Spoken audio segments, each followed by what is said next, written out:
Death of Us by Jason M. Summer. I packed the rest of her things up tight so they don't shift or break.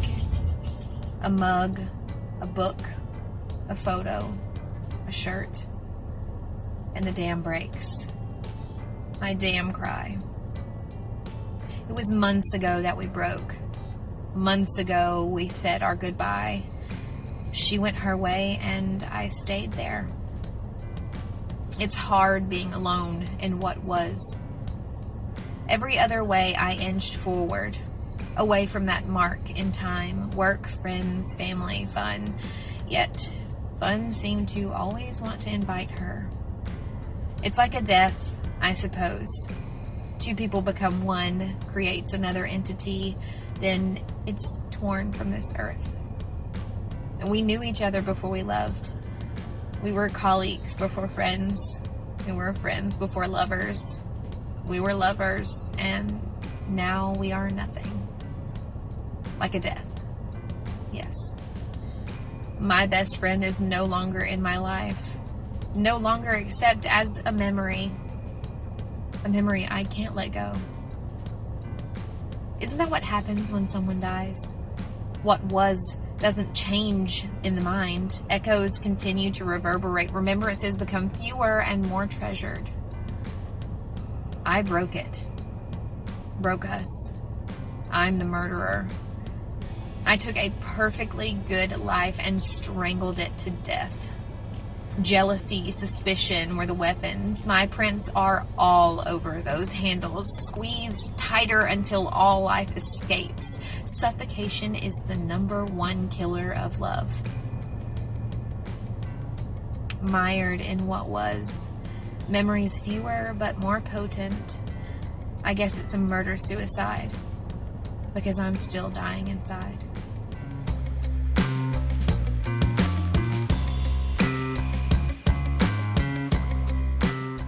Door by Nina Soden. The walk is a little long, but I don't care. Thinking of what I might say when I get there. The wind blows through the trees and onto my face. With each step, I speed up my pace. Anticipation begins to boil deep within. Hold back, I cannot, this grin. I know I should just turn around, but then your voice, I remember the sound. I picture you there, standing proud. My mind wants to scream out loud. For a moment, I stop still in the night. Go forward, turn back, my mind begins to fight. Reluctant, I turn and head back to my car, knowing the house was not nearly as far. I remember the way you listen. Then again, my eyes glisten. Toward your door, I hurry on to see, once there, what will become of me. Up the stairs, I slowly go. Are you home? I don't even know. I knock on the door, and my heart begins to race. Then all of a sudden, everything stops when I see your face. The walk is a little long, but I don't care. Thinking of what I might say when I get there.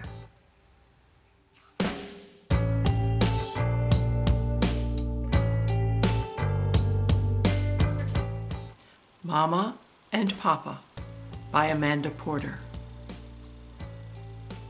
Such a weary traveler. I see those tired eyes. You've walked so far, you've left the light behind. Those aching memories, they give you no rest. You've walked 1,000 miles.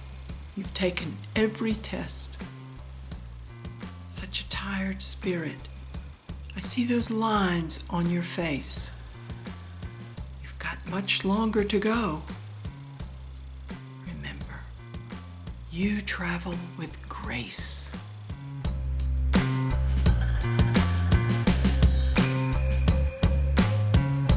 Gunga by Rudyard Kipling. You can talk of gin and beer when you're quartered safe out here, and you're sent to penny fights and elder shot it. But when it comes to slaughter, you'll do your work on water, and you'll lick the bloomin' boots of him what's got it. Now in India's sunny clime, where I used to spend me time, a servant of Her Majesty the Queen, Of all that black-faced crew, the bravest man I knew was a regimental beastie, Gunga Din. It was Dean, Dean, Dean, you slippin' lump of coal dust, Gunga Din. Hi, Slippy, hither-o! Water, get it, penny low, you squidgy-nosed old idle Gunga Din. The uniform he wore was nothing much before, and rather less than half of that behind, for a twisty piece of rag and a goatskin water bag was all the field equipment he could find. When our sweatin' troop train lay in the siding all the day and the heat would make your bloomin' eyebrows crawl, we shouted Harry by till our throats were rough and dry, and we whumped him when he didn't serve us all. It was Dean, Dean, Dean, you even where the mischief have you been?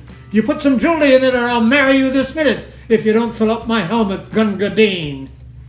He would dot and carry one till the longest day was done, and he didn't seem to know the use of fear. If we charged or broke or cut, you could bet your bloomin' nut he'd be standing 15 paces right flank rear. With his mussick on his back, he would stay with our attack, and he'd be there till our bugle made retire. And for all his dirty hide, he was white, clear white inside, when he went to tend the wounded under fire. It was Dean, Dean, Dean, with the bullets kicking dust spots on the green. When the cartridges ran out, you could hear the front ranks shout, "Hey, ammunition mules and Gunga Din!" I shan't forget the night when I fell behind the flight with a bullet where my belt plate should have been. I was choking mad with thirst, and the one who saw me first was good old grinning, grunting Gunga Din. He lifted up my head, and he plugged me where I bled, and he gave me off a pint of water, green. It was crawling, and it stunk, but of all the drinks I've drunk, I'm gratefulest to one from Gunga Din. It was Dean, Dean, Dean, here's a beggar with a bullet through his spleen. He's towing up the ground and he's kicking all around. For God's sake, get the water, Gunga Din. He carried me away to where a dooley lay, and a bullet came and drilled the bugger clean. He got me safe inside, and just before he died, "I hope you liked your drink," said Gunga Din. So I'll meet him later on in the place where he is gone, where it's always double drill and no canteen.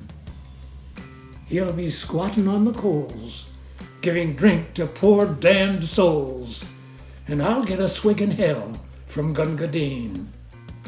So it's Dean, Dean, Dean, you Lazarusian leather Gunga Din, though I've belted you and flayed you, by the living God that made you, you're a better man than I am, Gunga Din.